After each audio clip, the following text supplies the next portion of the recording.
wrestling buddies want to be your buddy. What's going on? Hey, buddy.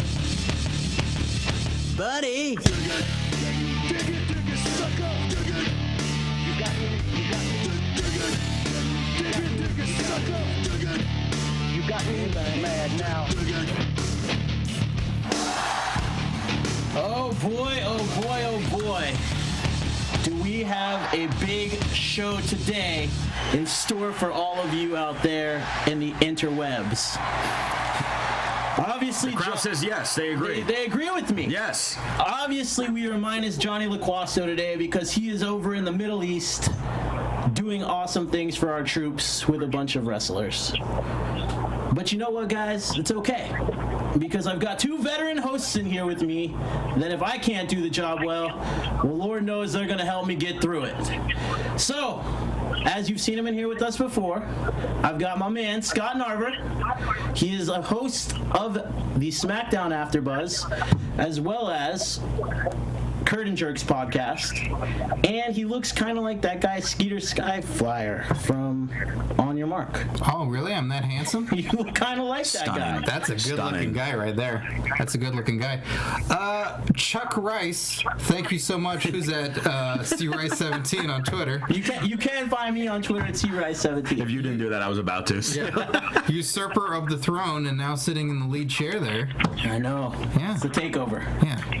And of course, next to Scott, you might notice those lovely roses on his shirt if you're watching us.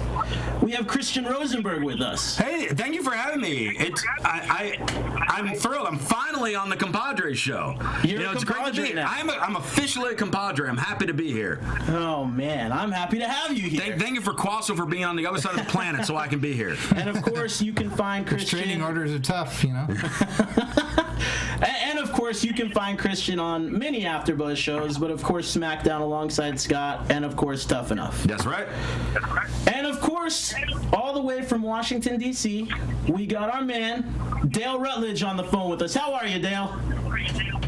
What's up, fellas? I like that after a year and a half of doing the show, Chuck's not sure when the song ends still. Listen, I had to cue him, and this is my first time on the show. Like I said, I'm in the host chair running this bad boy today, and I'm just a little bit not used to it. But anyway, guys, you know what? Look, we got a really special show planned for you today. Obviously, it's changed a little bit with what happened over the weekend with the passing of Rowdy Roddy Piper. So we changed the format up, and of course, we are going to do a tribute show to him. And I want to start that off right away. We've got a very special guest on the line with us already, Stevie Ray. Stevie, you there, my man? Yes, I'm here. How are you doing, buddy? I'm very good. Thank you very much. Absolutely. Now, as you guys know, Stevie's been a regular guest on our show, and we always can expect some awesome conversation from him. But before we get into that, Stevie, man, another one passed, and I just want to give you a minute to tell us your thoughts and, you know, what it was like working with Roddy Piper. You know, I was around Roddy, you know, not a whole lot, but enough. And he was always just a cool guy. Just a cool guy. Always had a smile on his face. Always had something good to say to you to perk your day up. Just a good guy. Matter of fact, I was just at the Comic-Con in Houston, Texas with him a couple of months ago. And we were shooting stuff, me, him, Ted DiBiase, Ron Simmons was out sitting there shooting the stuff, you know what I'm saying, taking a few pictures together, and wow, this kind of I just seen a vibrant human being just a few weeks ago, and now he's gone. That's very sad, very sad. Man, Stevie, I gotta ask you, you know, obviously in this industry, we kind of deal with this on a regular basis, it seems like. How is it for you, you know, like us sitting here, we're not in the ring. We don't live every day or didn't live every day on the road with these guys. What's it like for you? What goes through your mind when another one of your brothers passes on? You know what? It's kind of sad to put it in this context of what I'm about to do.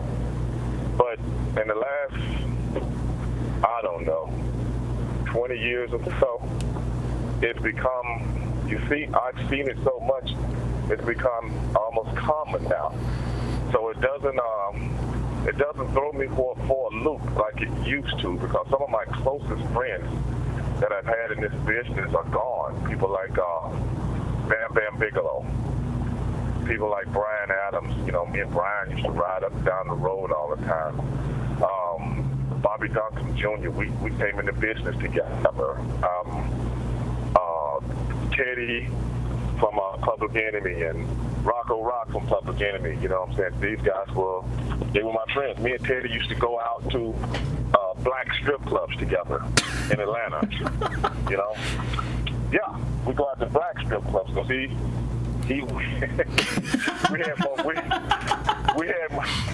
had more fun there, you know what I'm saying, than the white strip clubs, you know. So none of that tame white strip club. I have so much to learn from Stevie. Yeah. Sold. Hey, I'm gonna just tell it like it is, bro. I'm just saying, you know, I wouldn't tell you if it wasn't true, you know. And we had so much fun together, just, you know, hanging out, you know. And you know, I miss those guys. And matter of fact, a buddy of mine, Lee Beard, he just retired from NHRA crew chief for years. One of the best. I think he's got like 3 or 4 titles under his belt.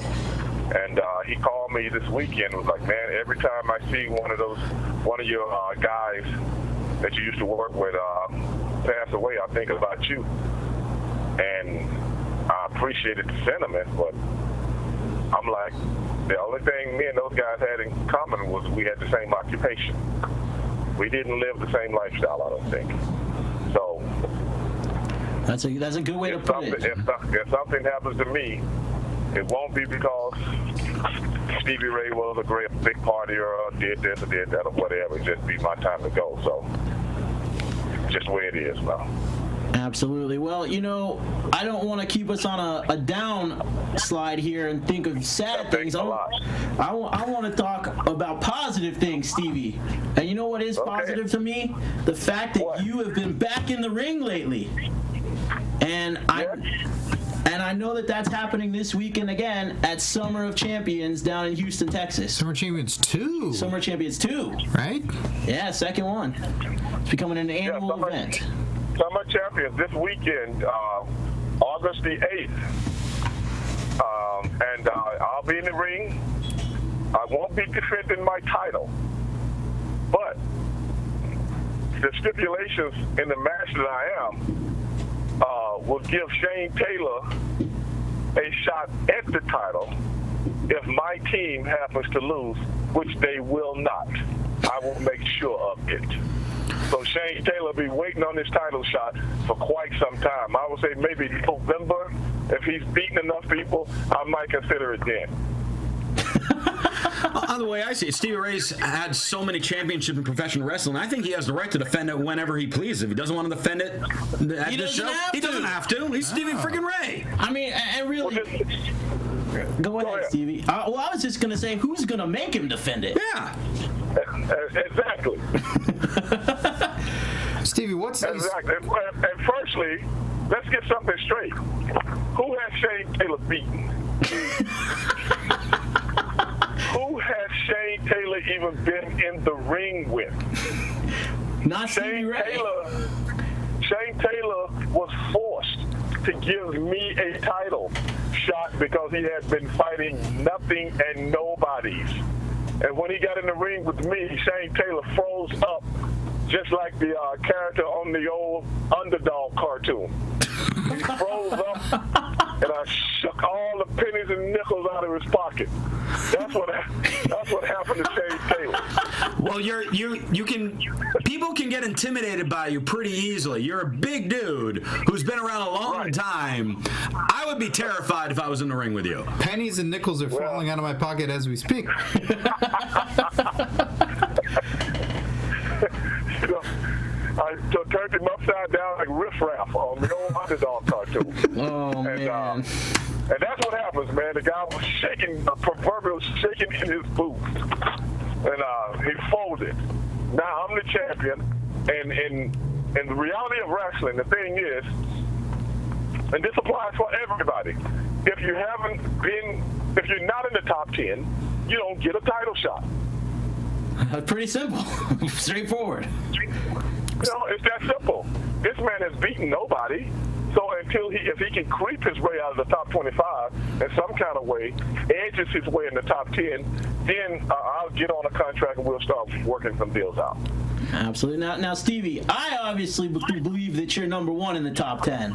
But what do you say to the haters, if you will, who say you're not in the top 10 and you don't deserve to be the champion? What do I say to them? Yes, what do you say to them? Nothing. Thank you. I was about to say, why would he say anything to them, Chuck? I say nothing to an imbecile. I say nothing to an idiot. I say nothing to a numbskull. I say nothing to a ninny. I say nothing to a nitwit. What I do is talk to positive people about positive things. You're either on board with Stevie Ray or you're not, because it does not change the simple fact. I am the Wildcat Sports Heavyweight Champion. I've heard of a variation of that very same speech in a lot of my dates lately. Were you the one saying it, or was it the girl? No, it was the girl. Oh, okay, just wanted to clarify. And then pennies and nickels fell out of my pants. They got it. Because you were scared. Stevie, what worst case scenario?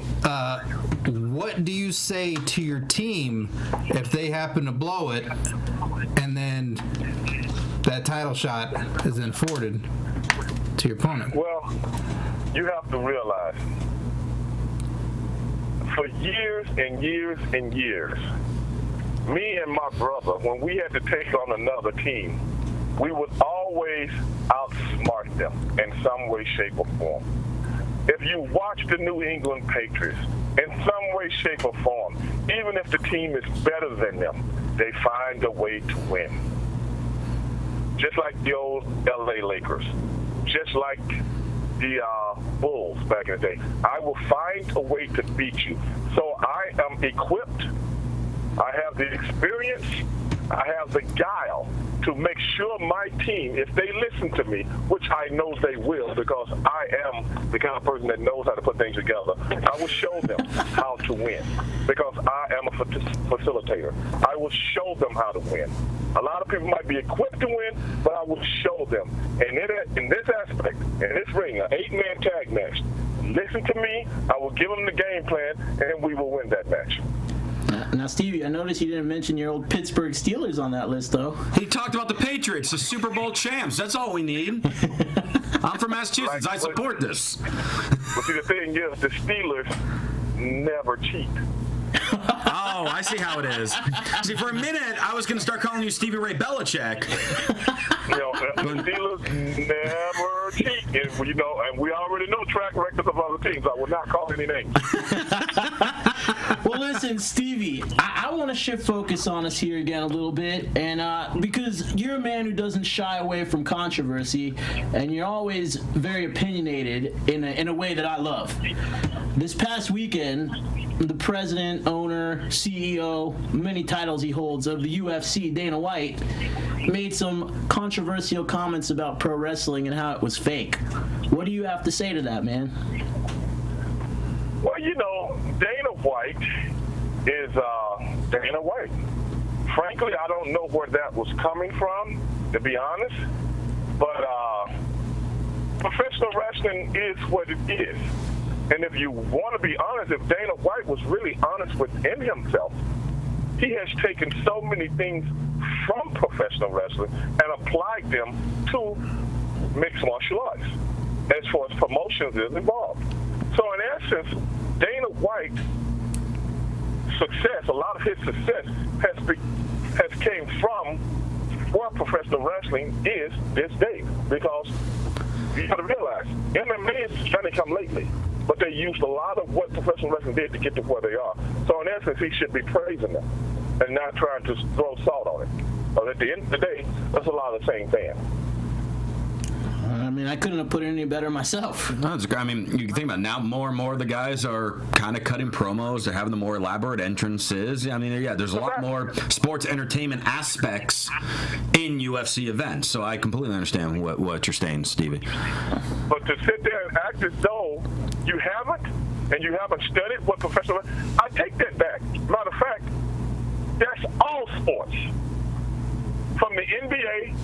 to the NFL and to other, sports out there that are mainstream right now, have all bitten a little off professional wrestling to get their entertainment value up to where it is. You cannot name one person, even professional athletes, that say, hey, man, I love professional wrestling. I've heard them, but you know why? Because they came up to me and said so. Now, you go to people all over the country and say, do you watch baseball? I only watch it a little bit. Do you watch basketball? I watch it a little bit. Well, I'm a football fan. Well, they all got different little entities that they like. Not all of them, but you can tell everybody, yeah, I watch pro wrestling because my kids watch. Everybody watches it, and everybody gets the entertainment value from it. You cannot deny that, and nobody can deny it. I remember back in the days when the Super Bowl, they would introduce the guys, at left tackle, so-and-so, so-and-so, at running back, so-and-so, so-and-so, at quarterback, blah, blah, blah. Now what do they have? Pyro, airplanes, jet planes, submarines, all kind of stuff. All kind of stuff going on just to get the game going. Pre-game this, all that came from professional wrestling. And if somebody, I won't debate anybody on that. I mean, like I said, whenever I talk to you, Stevie, you always tell it like it is. You know, guys, and Stevie, you might remember this. There used to be this old show back in Houston that was hosted by, Bob Allen was his name. It was a sportscaster, and every Thursday night it would be called Bob Allen, Tell It Like It Is, and it was like a sports talk show. I think they need to revive that show in Houston, but with Stevie Ray. I think it sounds like a great talk show segment on Reality of Wrestling. The Tell It Like It Is segment. Yeah. Well, hey, yeah, I remember that show with Bob Allen and my they had a couple other guys on there. I do remember a couple other guys. But my partner in crime, Ralph Cooper, who I do his show on a, every now and then basis, at least once, twice a month, that I do his show. And he was on that show also. Okay. He's one of the real sports advocates been around the Houston area for some 30 years. Absolutely. Matter of fact, I will be on his show Thursday afternoon, promoting the Reality of Wrestling show. Yes, I will. Well, there you go, you guys. If you didn't get enough of Stevie Ray on this show, make sure you listen to his buddy and listen to Stevie on Thursday afternoon. I'm sure he'll give us links for that, and we can you can find it on his Twitter. Stevie is on Twitter at @TheRealStevieRay. And let me ask you guys something. Yes, sir. Let me ask you guys something before I go. Now, I would like to know, who did you guys bring on your show to talk about the great Hulk Hogan? You know what, Stevie? If we could talk about that for a minute, if you want to. No. It's a week later. You should have had somebody already. If you didn't, I would like to know who this person was, and I would like to know his sentiments. Or did you guys actually talk around the fact? I would just like to know that before I go. I was not here last week, so I abstained from this. I'll tell you what, Stevie. As I talked to you before the show, I told you we were going to try and avoid that topic as much as possible. We ended up discussing. Of course, we ended up discussing it on the show, and we discussed it amongst. I would like to know what was said amongst you guys about the sentiments of Hulk Hogan and the venom of Hulk Hogan and the vitriol of a Hulk Hogan, if you will. I would like to know how you guys took that and how did you guys feel about that. I think I have the right to come on this show and ask that question because you guys have asked me many questions. You absolutely have the right to ask that question. Answer the question, Chuck. I'll tell you what I said on the air, what I told you, Stevie, and what I stand by. I don't remember you telling me anything, so I don't remember. That's fair, Stevie. A lot of us tune Chuck out, so. I don't remember having a conversation with you about Hulk Hogan, but go ahead. We did indeed, sir. We did indeed. No, we did. Okay, maybe we did, but I've forgotten by now. Fair enough. I forget a lot of things, too. I take the stance that, you know what, man, as far as what Hulk Hogan did in professional wrestling inside the ring, I have respect for that. What he did outside of the ring as a man, Terry Bollea, I don't respect him. I'm not shocked that this happened. I don't think that Hulk Hogan is necessarily a racist. I just think he's ignorant and stupid and makes really bad decisions in his personal life that end up affecting his professional life. Okay, Are you speaking for everybody in the studio? No, I mean, LaQuasta was here. He said some stuff. What I had said, Stevie, was some of the same stuff that Chuck said. I've wanted to hear the tape in full. I've only seen people write quotes of what he's saying out of context, and I want to know exactly what he said. I know some of the things he said, and they were downright ignorant and dumb. He has a prejudice in his life that's just, it's dumb. It's a really dumb ignorance to have about what is okay and not okay for your daughter based on skin color. It's something that it's come back to bite him in the ass, and he needs to own up to it, and he needs to learn from it. I don't know him as a person. I don't know, like Chuck said, like, I don't know Terry Bollea the man. I know him as the entertainer, and he's a great entertainer. But when that comes around, it's just dumb, ignorant comments that you can't support. You can't get behind that stuff. It's sad. It's really just sad that he has to say stuff like that. Well said. Is that everybody? No, I'm still here. I was waiting for him to finish. I was not here last week, so but What difference does it make? Were you on this planet? Yes, and on my other podcast I talk about it, but I'll bring it up here since I wasn't here. So my thought with the whole thing is, again, similar to what you guys are saying, very ignorant, very stupid, no doubt about that.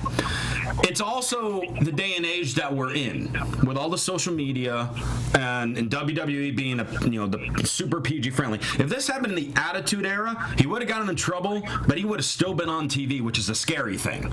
And Is that the narrative? is that the narrative of what? Is that the narrative when it happened, or if it had happened? If it had happened in 1963, we wouldn't have been talking about it. What difference does it make? I honestly feel with all the charity work and all the PG things and the stuff that the WWE does right now, that's why it was so swiftly done, and I 100% agree with it. But is that the question? Maybe I misunderstood your question. What's your question then? No, you didn't understand my question. Okay, I didn't want an explanation as to what would have happened if this had happened 30 to 40 years ago. Well, I'm talking about my opinion of it. 30 to 40 years ago, certain wrestlers wouldn't be getting paid what they get paid today. It was just different time, different era. Sure. So, I'm talking about this era in which it happened at this time, at the social media time. Oh, you cannot turn back history. Things are what they are. If 20 years ago, you wouldn't be having a show like this. It's very true. No, To even give your opinion. I agree with you. And yeah, in this day and age, I agree that it was stupid, and the WWE did the right thing.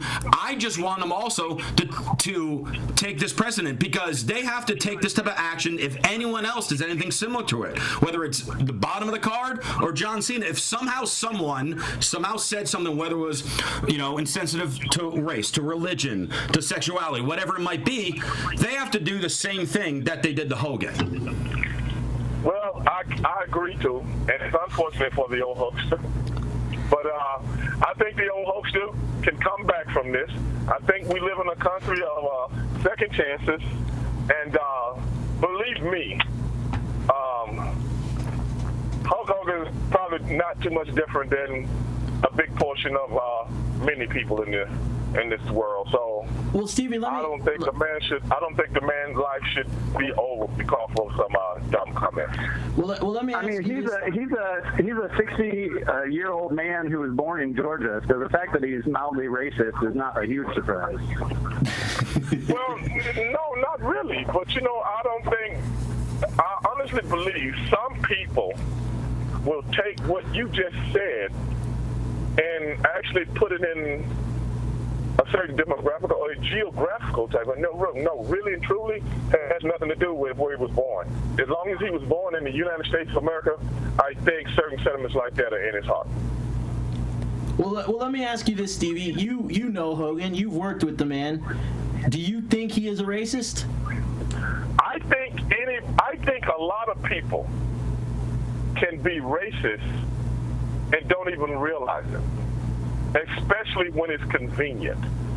Like when I'm around my friends. When people talk like Hulk Hogan was talking, it's not the first time he's talked like that. He talks like that all the time. That just doesn't come out when, oh, I'm in a bad place. Oh, my daughter wants to date a blood guy. My ass. No, that's how it is. And you was in your comfort zone, and when you're in a comfort zone, people talk the way they talk. This is everybody, myself included. Okay? Now,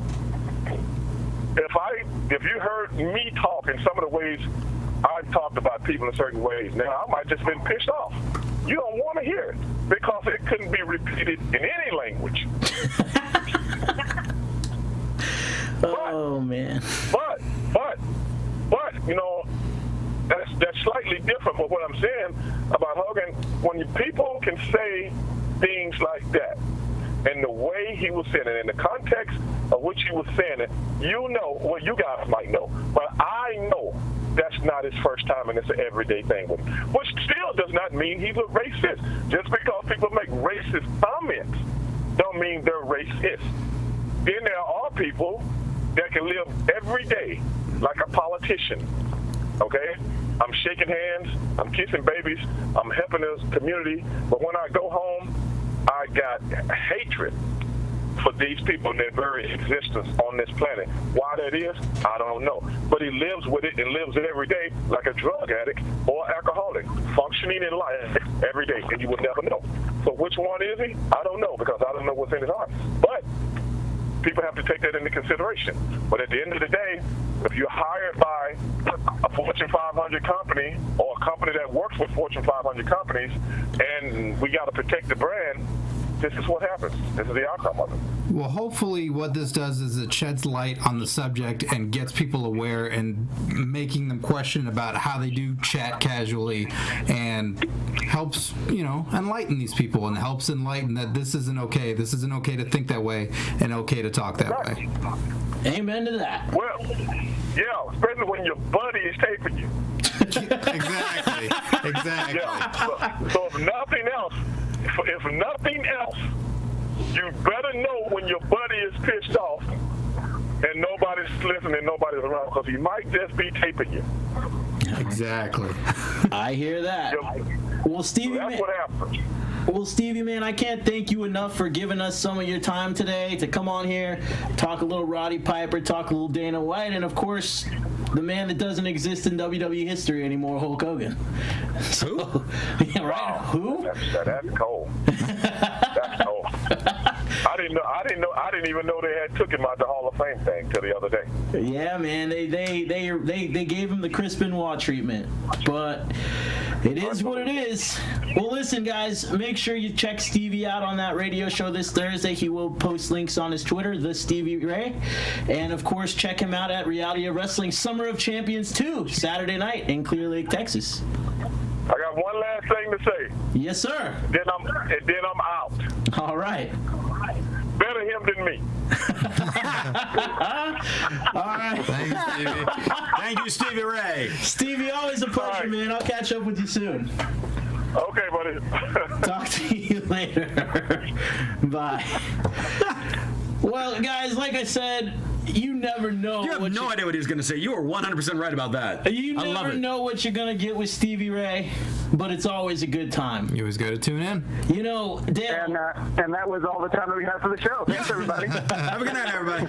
Well, that being said, you know, I do want to take us back for a minute. You know, like we were talking about earlier, Roddy Piper passed away this week, and, you know, as much fun as it was to talk to Stevie and have a good time and make some jokes about stuff, I think we need to take a minute, you know, and remember Roddy Piper, because I think arguably he was probably the best wrestler, best performer to never be the heavyweight champion that should have been at some point. Yeah. You know? And I mean, I don't know about you guys, but when I read the news that Roddy Piper had passed away, it shocked me. I was stunned. You know, like a lot of the time you expect these kind of things in wrestling, and it comes, and you're like, oh yeah, I could see that. With Roddy, man, he was supposed to do a podcast that afternoon. He had just done like appearances earlier in the week. You know, like he was seemingly in perfect health. Mm-hmm. Dale, tell me your favorite Roddy Piper memory. I think I have two. I mean, performance-wise, like in the ring, WrestleMania 8 was just an awesome match. I really love that versus Bret Hart for the IC title.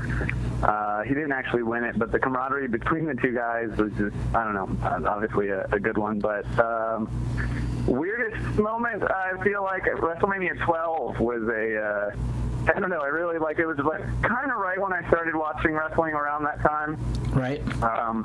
And his match against Goldust at WrestleMania was. Was that the back? Was that the Hollywood weird Brawl? Oh, yeah, that the was Hollywood great. Backlot Brawl. Yep. That was a great. Oh man, what a great match. And WrestleMania 8 too, like Dale said, it's such a perfect story. I watched it again the other night. It's so simple. You know what? Yeah. You know what? The other thing that I really appreciated about Roddy Piper was it was outside of wrestling. You know, I mean, for anyone that's ever seen the movie They Live, they know that it is one of the best cult classic horror, suspense, whatever you want to call it. Sci-fi. Sci-fi. It's one of the best. If you haven't seen John Carpenter's They Live, you need to watch it. It stars And if Roddy you haven't Piper. seen it in a while, see it again. I mean, you've seen it spoofed like over 100 times. I mean, if you watch Family Guy, Peter and the Chicken Fighting, that's a spoof on that. It's spoofed in other movies. They play homage to it in Saints Row 4. There's a whole level dedicated to They Live. Piper's in the game. Keith David's in the game. Oh, wow. They also did something on an episode of South Park years ago. They did the cripple fight, and they reenacted the fight scene that they had in They Live. I mean, and let's not forget, Roddy was funny as hell. I Yes. mean, did you guys see him on Always Sunny Yes. as the maniac or whatever? Oh my God! Anytime Piper shows up, he's amazing. Yeah, Well, I think that goes to the credit of you were saying he's one of the best guys that didn't have the title. It just shows you how, I mean, if you have a good performer, the title doesn't really make a difference. The title is there to make guys, but Rowdy was already made. I mean, he was a character and needed no extra accessory to put him over. Amen to that. Now, Christian, you're in studio with us today, and I am. This is not a hologram. This is really you. I'm really here. You had the privilege of sitting down with Roddy during Legends House, and I did. A little over a year ago, we were doing the AfterBuzz for Legends House on the WWE Network, and I don't know, but some miracle happened where Piper happened to be in town. Like on the night of when we were filming one of our episodes, and I was sending some emails, and all of a sudden she's like, "Yeah, I can get Piper there for you to be in studio." And me and my other co-hosts are just like, "Is this for real? Is this like really going to happen?" And sure enough, he came in, and he was so quiet and to himself. Like, he was very friendly, very kind, very gentle to us. But then it was just like, it wasn't necessarily the Piper that you would expect. And I asked, the gentleman who kind of was with him, I said, like, is he not feeling well? Is something okay? And he's like, "Oh no, just wait till the cameras start." And sure enough, when that show started, anything we could have expected and more. And, he sat right next to me for about 90 minutes. We obviously talked about Legends House, but just picking his brain on all different things of what to do as independent companies to get over, what to do as a wrestler to get over, how to get over in promos. He's obviously just such a wealth of knowledge and willing to give advice and help people. And you see all these other video clips of him at these other small independent companies making appearances. That's the thing. It's oftentimes, you go in this industry and people always have something to say about someone, good, bad. There's always people with opinions of both. And it's just, obviously during this time, not a lot of people are going to have like a negative thing to say about someone, but like the sentiment of just like what a genuine person he was, and that he was always just like good to people, had been like the thing that just keeps getting repeated by so many people. Yeah. You can see it when you see him in interviews or you see him talk about his family. You see it come out in his eyes and his smile. It's so genuine in that guy. I've had the pleasure of meeting him a couple of times just as a fan throughout life. And every time it's not phony. It's genuine love and care and respect for a fan and for appreciating what he did. Being just the biggest bastard in the world in the beginning of his career. Getting stabbed. He's of that era of people would stab him because they hated him that much. He was a great heel. He was made being a heel cool before. He was voted the greatest villain ever in wrestling. I mean, you know what? I want to see a clip from that interview you did. I got a clip set up. It's where he was kind of talking about the promos because, you know, being me, how I work in the independent scene as manager and commentator. So this was the part like I really wanted to hear, like, what type of advice would he give, you know, guys kind of like me to an aspect. So I got the clip here. It's from the AfterBuzz that we did for Legends House. You can find it if you just YouTube Roddy Piper AfterBuzz or go to the Legends House iTunes page. You can get the full interview, but here's just a snippet of it. For you guys watching at home, watching us, here's the clip on our TVs here, and they'll play it. And of course, if you're just listening, well, listen, because you'll get to hear Roddy and Christian.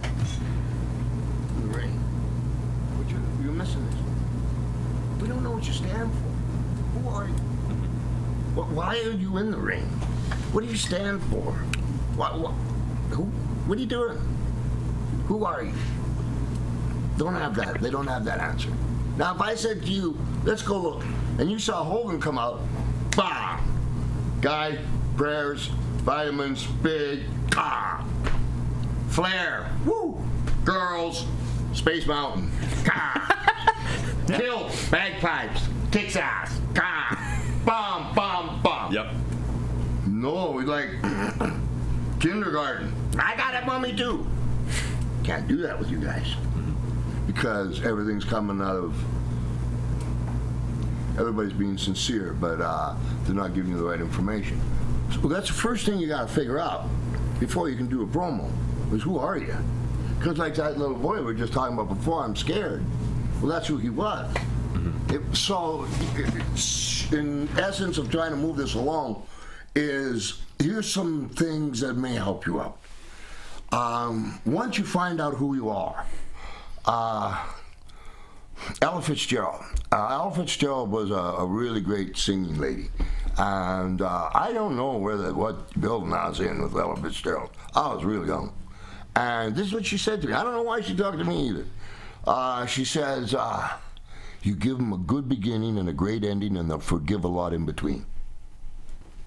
So, let's say I'm going to go get set to sweat. I'm going to put that in my back pocket, okay? All right, okay. So, I'm going to do a promo, okay? Hi, I'm Rowdy Roddy Piper. This is boom, boom, boom, and then I get, you know what? Get set to sweat. Boom.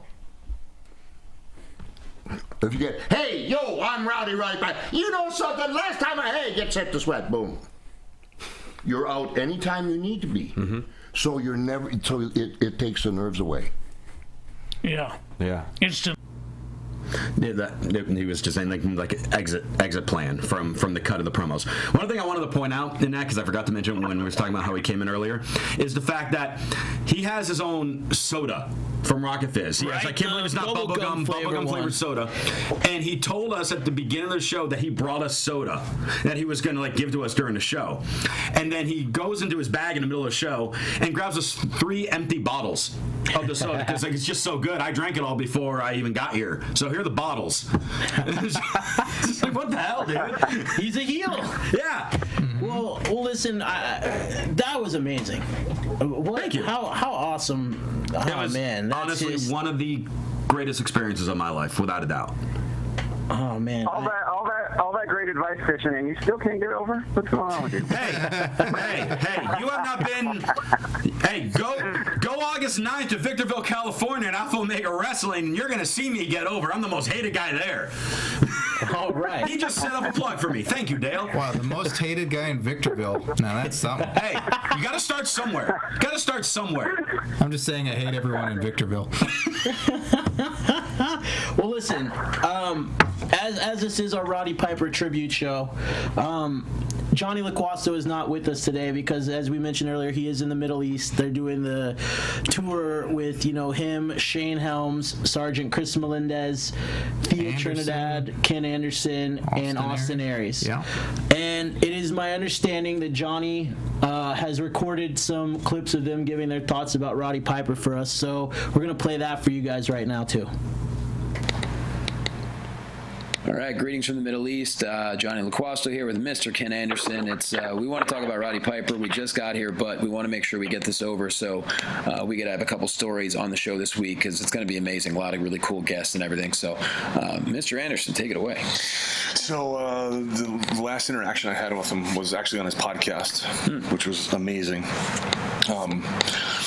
Before that, about a few months before that, I had done a show for True TV called Friends of the People, and it was directed by Bobcat Goldthwait, and just an awesome experience. We were in downtown, we were in the center of Brooklyn,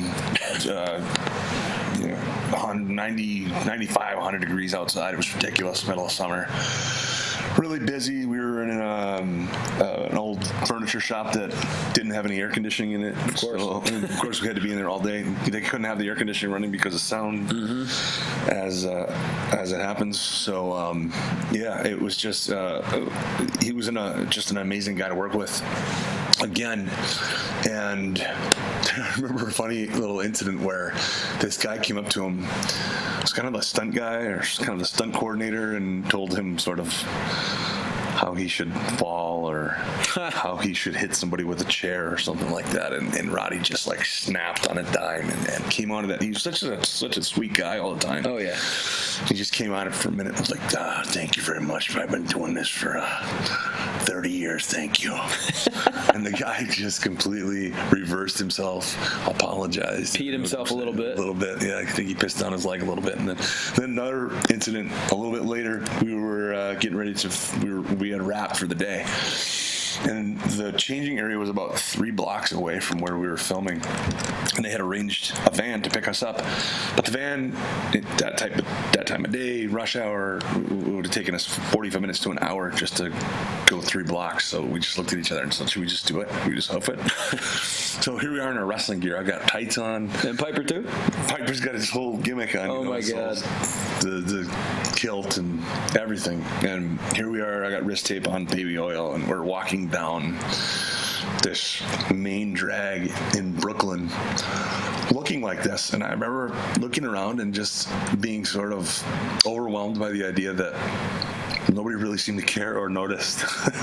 There was a guy wearing tights and baby oil walking down the street, and another guy in a kilt. It's just like, it's just every day. There's a guy that plays guitar in his underwear every day in the middle of Times Square. So you guys are just, par for the course. That's awesome. My Roddy Piper story. I mean, that's the beautiful thing about Roddy Piper is everyone has a Roddy Piper story, which shows how much he cared about people. You and I talked about this yesterday. He knew how important he was to people, and he did not take that responsibility lightly. He really loved it, and he made you feel special. He made you feel like he cared about you, because he did.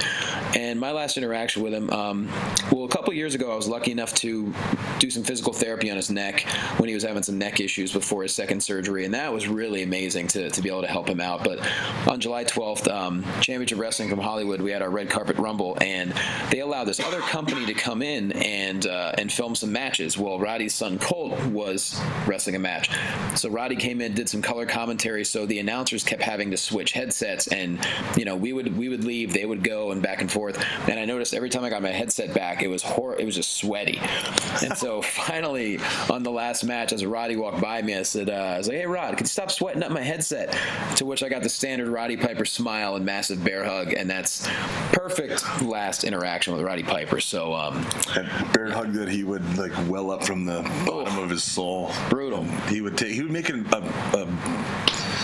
like an episode out of it. It would be a big thing. Then he would look at you like, "You okay? You're okay." He always tussle my hair and pat me on the cheek. And, "Oh, I got to see you, kid." Just come here, you. He's the best. Yeah. He really was. But, so this is a nice little Roddy Piper, a couple of stories for you, and can't wait to listen to the episode. But we're here. Ken, myself, Sergeant Chris Melendez, we got here. Austin, Thea, and Shane had their flight canceled, but they're on their way, so they're going to be here very, very soon, and things are going to get rolling. So, just for the record, Sergeant Melendez right now is laying in his rack, snoring with his hand on his pants like Al Bundy. So that's a perfect way to go out. We love you, Roddy Piper. Wow, I mean, that is some fantastic stories right there. Could you imagine if you guys were in New York City, walking down the street and you saw that? I would be freaked out that wrestlers are on the loose. But do you think? That's what I used to think with you remember the WWF trucks, like the big blue ones back in the day with the logo on the side? Yeah. You thought they were just riding in the trucks? I thought they rode in the trucks and they just throw meat back there. I really, like, everybody's all dressed up in their gear. The circus is in town. Yeah. Now, I've never been to New York. And I would have thought two of them busted out, like, running through New York. Now, see, I've never been to New York, but Dale, I know you've spent a lot of time in New York. Now, is it like Los Angeles, where like you have like all those people that dress up and like do like the street, like, you know, on the Walk of Fame, or do that kind of thing? You got people who dress up just to dress up. They're not they're just walking down the street. So yeah, I mean, Times Square is very similar to like Hollywood Boulevard, where you've got like people asking for money and they're dressed up as Cookie Monster and Spider-Man. Right. So do you think WWF cafe used to be right there in Times Square? I used to go there to watch pay-per-views because I was too broke to pay for them myself at that point. But I mean, you seeing dudes walking in underwear there is so they blended not in as fine. common as you would think. No, okay. Well, listen, guys, I think one thing's for sure. Roddy Piper touched a lot of people's lives in a very special way, and he will be missed. But if there's any person that would agree that a show must go on, it would be Roddy Piper. That's right. And of course, the wrestling world doesn't stop when someone passes away, and as was the case this week. And we had a jam-packed Raw. Guys, wow. Dale, what was your favorite part of this Raw? This was one of Rollins' better promos that I actually really enjoyed. I'm curious as to why this transition has happened so quickly. I feel like this mocking Cena thing, I mean, he has a Cena mocking t-shirt now, was basically Kevin Owens' gig just 2 weeks ago. But I thought this promo in ring was pretty strong for him, and, breaking Cena's nose is a good way to start off a feud, I'll say that. Do you think Cena makes money from the mocking shirts? I think he's got enough of his own sales. I would hope he's so. not getting a cut on Rollins as well. I really enjoyed that opening segment because it was a different Rollins. It wasn't this whiny little like can't win. He was still whiny, but he was like out there by himself. He cut a good promo, and then he performed in a great match on his own. Yeah, I was worried that it was going to be El Torito or somebody lame, but to have Neville out there, I mean, they had a great feud back a couple of years ago now, but I mean, this was great to see the two of them, and to have Neville. We're not really seeing much mic time from Neville, but I love what we are getting from him. He's coming off super strong, and technically still nobody is kicked out of his finisher. Well, Stardust has done an amazing job of building him up as a wrestler without having to have him talk. So I think a lot of the credit goes to Cody for really helping to develop Neville's character.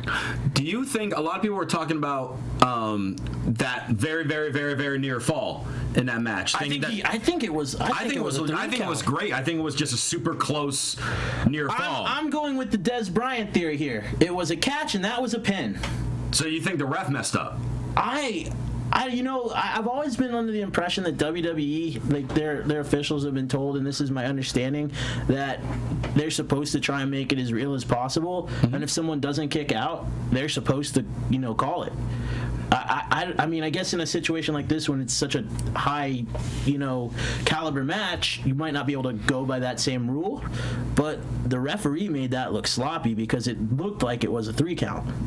The way. Yeah, but on the replay though, it was like a quarter of a second away from being a 3. Yeah, it was extremely close. I felt, referees have kind of different ways of kind of stopping themselves for like the real close near falls. This referee, it looked like he was turning his hand into a fist, like just before he would hit. I know, like when I was reffing, what I would do for a near fall, I would tilt my body, and actually my opposite side shoulder will hit the ground, so it gives me that little extra space between my hand hitting. And so different referees do different things.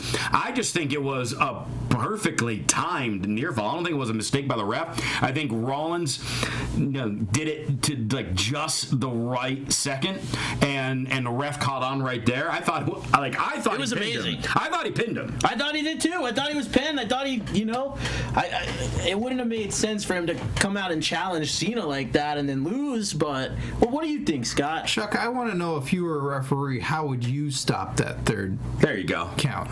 What's your method? I wouldn't be able to. I would have screwed up, and we'd have a new champion right now. Oh, you would have counted to 7. So you would have been fired. Chuck would have kept going. 1, 2, 3, 4. Ref, I'm standing up right now. Why are you still counting? I don't understand what's happening. Listen, if I were ref in that match, we would have had a new champion. Wow. That's what would have happened. Chuck would be the only referee who comes out like the Undertaker and just a giant cloud of smoke and gone. And chasing and biting the smoke. Well, you know what, guys? Speaking of Stardust, sounds like he's going to have his hands full next week on Raw. I know I'm excited for this. I'm excited for this, okay? I love the show Arrow. Absolutely love it. Dale, not so much. But man, I tell you, that first season was a bunch of crap, but I am glad I got to season 2 finally, and I'm watching all this in anticipation of him coming and being a part of wrestling in some way, so I'm glad at least it gets better. Dale, you got a lot of seasons of Raw to get through. I don't know why you're starting now. I'm trying my best. So what do you guys think is going to happen? Is this going to be like a stare down? Is this going to lead to a match at SummerSlam? What's going on here? Unless he's had some intense training in some secret lair, I don't foresee him wrestling. I foresee him doing something like Hugh Jackman did a few years ago on Raw. Like maybe we'll have Stardust versus Neville. Stephen Amell will be in Neville's corner. But I just want to point out that one thing we have to take into consideration here is Stephen Amell is probably one of the biggest wrestling fans out there. Oh, so yeah, no question on that. Andy also has a secret lair. So, but not in a volcano. But, if anyone, like there's those certain guys where it's like, all right, they're coming here, they're hosting Raw, and it's like, oh, great, I have to go do this because my publicist set it up because it's good PR for something. the Entertainer. He wants to do this. Guys, I'm excited for Summerfest. Right? Who isn't? Summerfest is the best. I hope that Stephen Amell and Stardust have a la Robin Hood challenge of bow and arrow shooting contest. And, to win over the crowd. And then Amell splits the arrow right down the middle, that the bullseye that Stardust gets. That's what I want to see. That would be good TV. So a pre-recorded segment is what you're saying. No, that's live. That's live in the ring. Do it live. and it's actually an apple on top of Vince's head. That's right.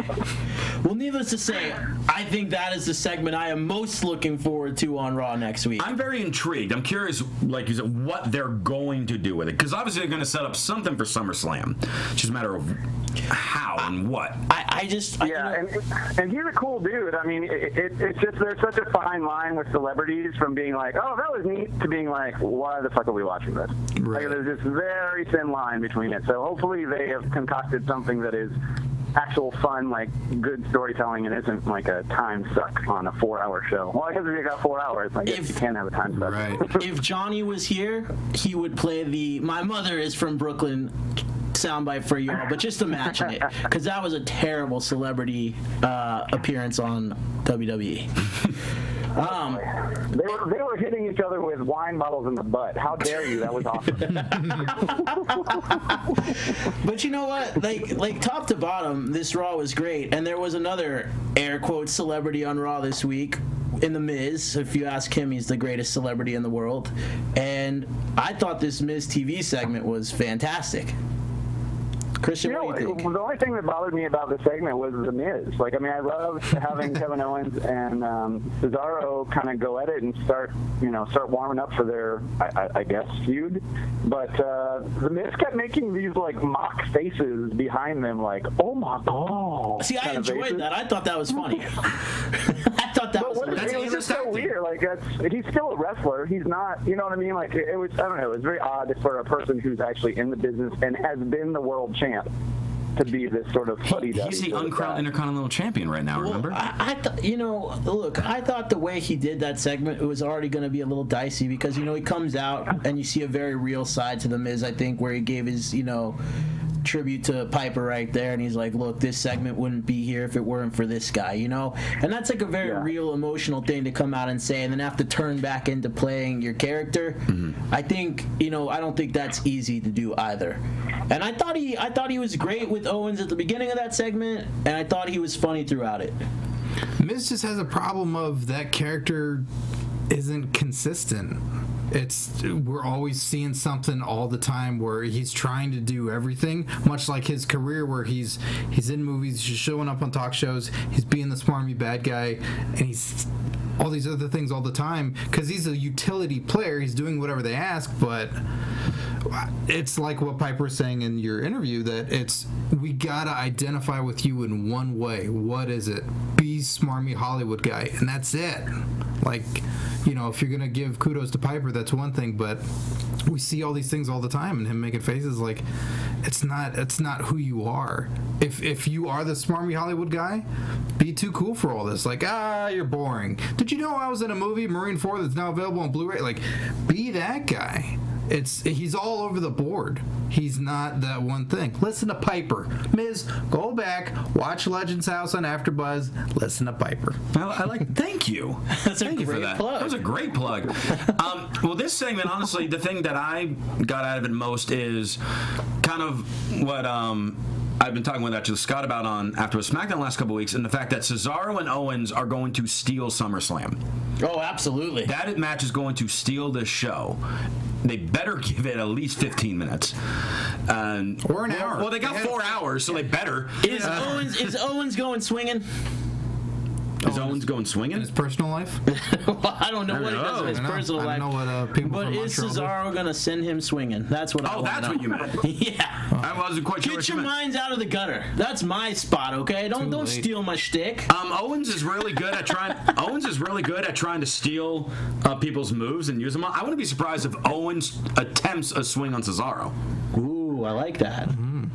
Who do you think's going to win? My only concern with this whole feud is, I love both these guys, but both these guys were just contenders for the U.S. Championship title, which is now either going to be remaining on Cena or slapped on Seth Rollins, and I don't know why.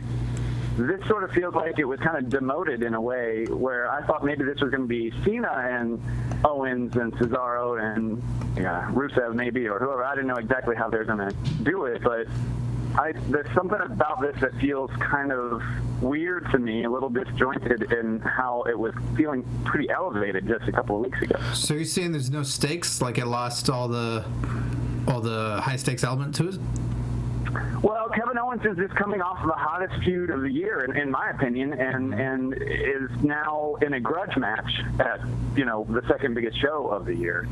It just, I don't know. I thought that he was not going to get the NXT title. I mean, not going to keep the NXT title because he was going to be U.S. champ, and now he's not even in the contendership for the U.S. champ again. Like, how about this? I'm just very confused. To raise the stakes, whoever wins that match, Cesaro or Kevin Owens, gets a manservant of Tyson Kidd for 1 full year.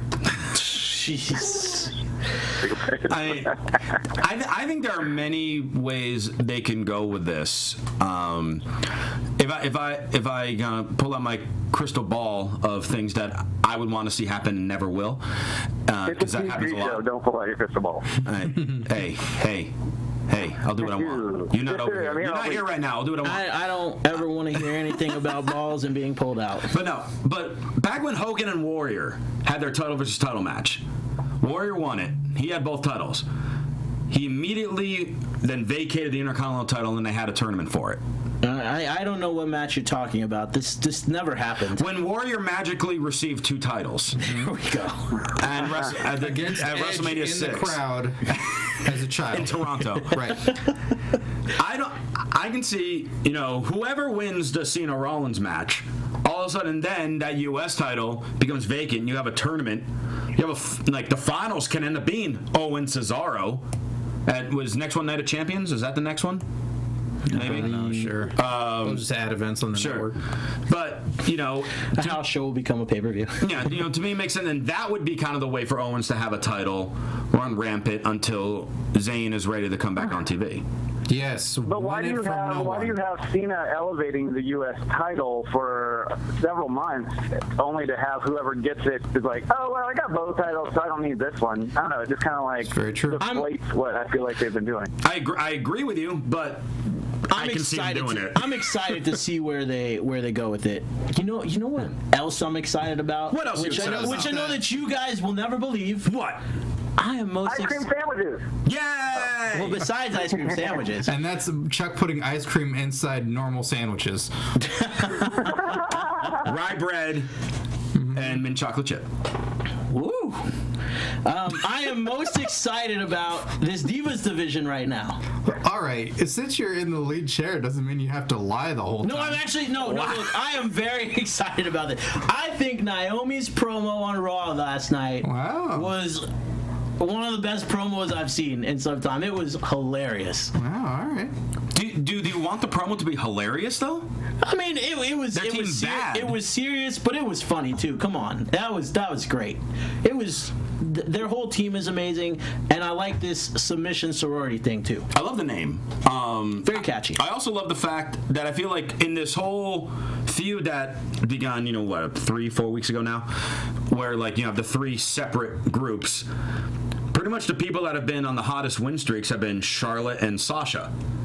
Those two always seem to win their matches. And it wouldn't surprise me if somehow we ended up with a triple threat match at SummerSlam, now that Charlotte beat Nikki, and have Charlotte and Sasha against Nikki at SummerSlam. Although you brought up something on AfterBuzz a couple weeks ago that I loved even more. Hopefully with the 4 hours they'll give it a time. Scott, would you care to? Yes, a Diva Gauntlet. Explain. Having a Diva Gauntlet match. They rarely ever do gauntlets anymore. Said that. Yeah, I said that here as well. Yeah. Okay. So it's running through the entire roster of divas, and whoever comes out on top, they beat everybody. That's a big deal. Wouldn't it be great if Natalya suddenly showed up and won that gauntlet? I would love. Look, I'm a huge Natalya fan. I really hope they find a way to get her back in the mix of things soon. Mm-hmm. I mean, obviously she's at home with Tyson right now, but she can be a rogue diva. Yeah, no affiliation with anybody. I do think that match will get time on SummerSlam, and I'm extremely excited to see where they take this story leading up to it and post. Okay. That said, I would almost put money on the fact that the title will not be up for contention though. Oh, what do you think is going to happen, Dale? I'm not sure. I mean, a gauntlet match is a great idea, albeit probably a stretch, but something that is inclusive of all 9 of these ladies. I mean, otherwise, what have we been doing? We're just going to have 3 girls and then 6 girls are out on the ringside. I don't know. I feel like it's going to be something pretty inclusive, but in such that it won't have the title be up for grabs. Bikini contest. It is SummerSlam. No. It's been a while since we had a pillow fight. Moving along, let's talk lucha. Wow, Chuck doesn't want to talk pillow fights. Wait, can we bring up Paul Heyman speaking in Latin? In that promo, that was one of the great. Paul Heyman always has amazing promos. That was one of his greatest promos ever. I mean, I think you could say that every week about Heyman. You can, but this one even stood out even more to me. I was blown away by his promo. It's always magnificent. I mean, just like telling the story of Vince telling Undertaker he won't risk him competing against Lesnar at WrestleMania, and then him putting this over saying the match too big for WrestleMania. That's how you sell a freaking pay-per-view. I mean, I feel like, Yeah. I'm just going to be honest. Heyman's promo was amazing, but I don't think Heyman has to come out another time before SummerSlam. I don't think Brock does. I don't think Undertaker does. Of course they will. What? But they don't need to. That match is sold. Who doesn't want to see it? Right. But you don't want to keep seeing stuff beforehand? They got, what, 2 more, 3 more, Ross? I'm ready for it. Dale, do you want them off TV? How do you feel? I have a feeling we'll see The Undertaker next week, don't you think? Oh, what language is he going to speak? That's a good question. Where are they next week? Cantonese. There it is. Undertaker will speak Cantonese next week on Raw. Calling it now. There it is. But yes, an amazing Raw, an amazing promo, 100%. Heyman is God. There's no other way to put it, But I want to shift focus here to Lucha. Because, Dale, they have a very special episode coming up, don't they? Yeah, tonight is the season finale. As you guys are hearing it, their part 2 of Ultima Lucha is this evening, a 2-hour episode. If you guys haven't watched it, they put out a good YouTube video. It's 37 hours of Lucha Underground in 37 minutes. You can just Google something like that, and I'm sure you'll find it.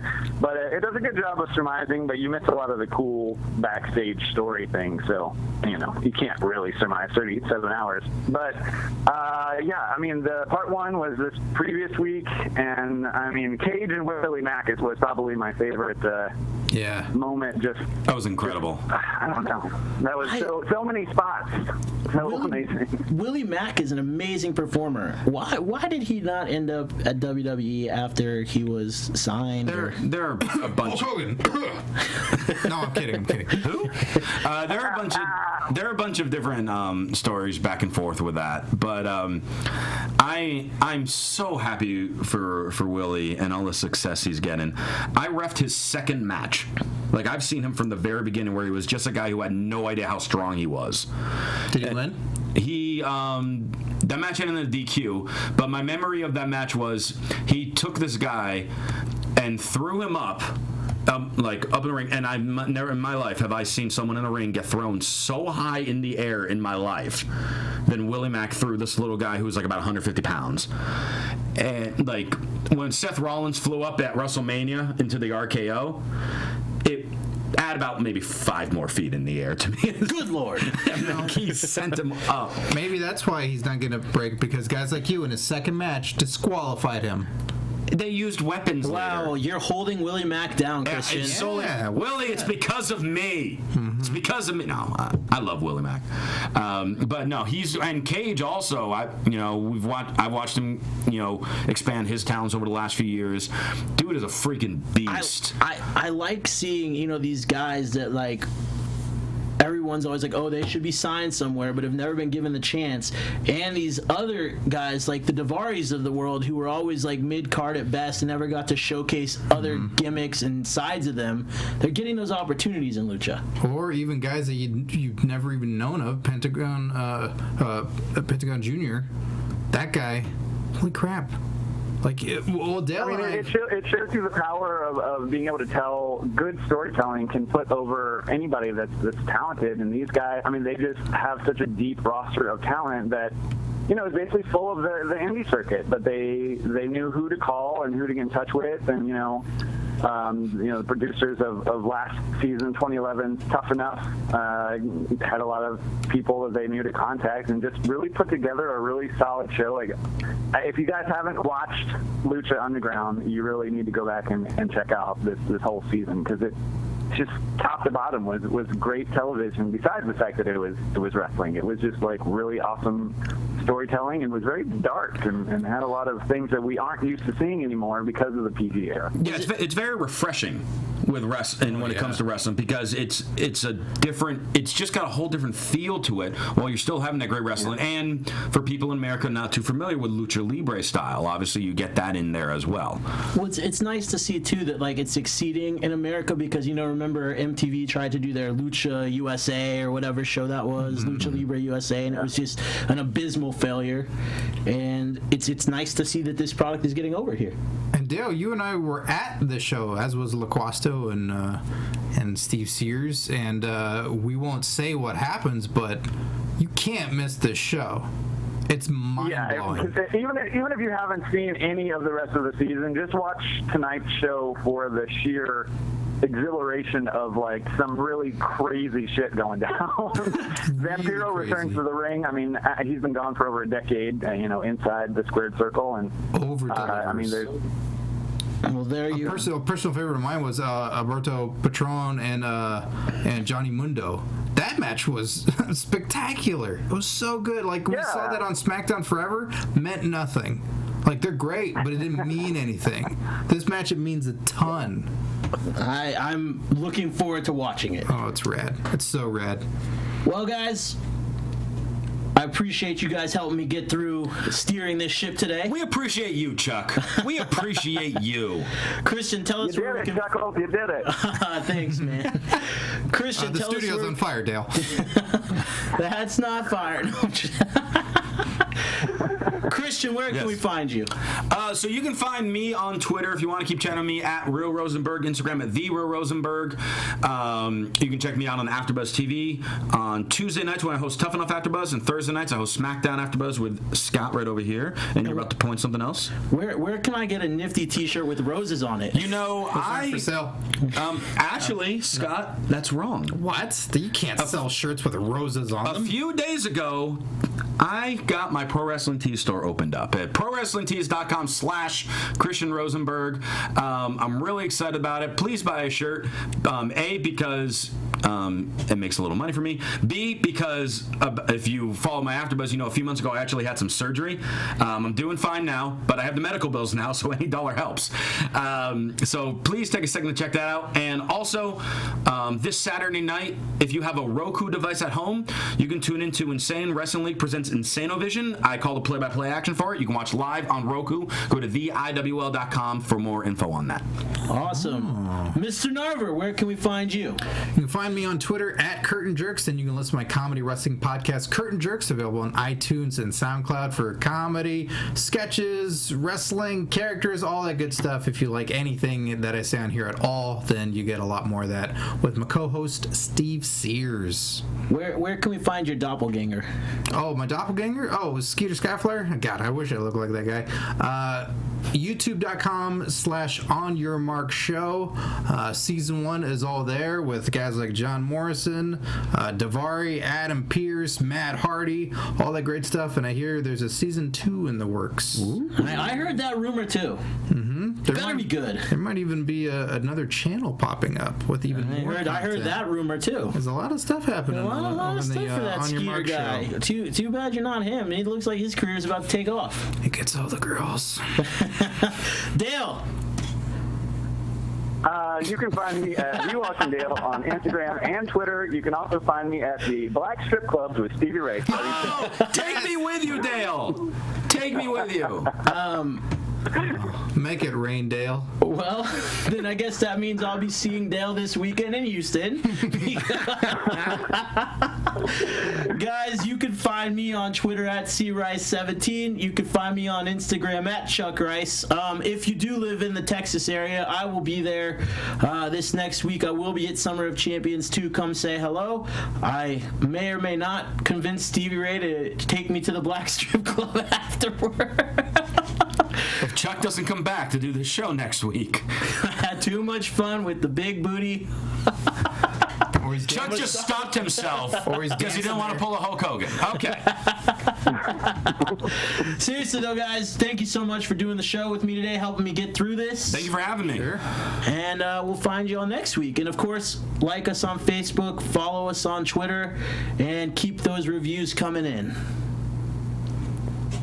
All right. Wrestling buddies want to be your buddy. Hey, buddy. Buddy.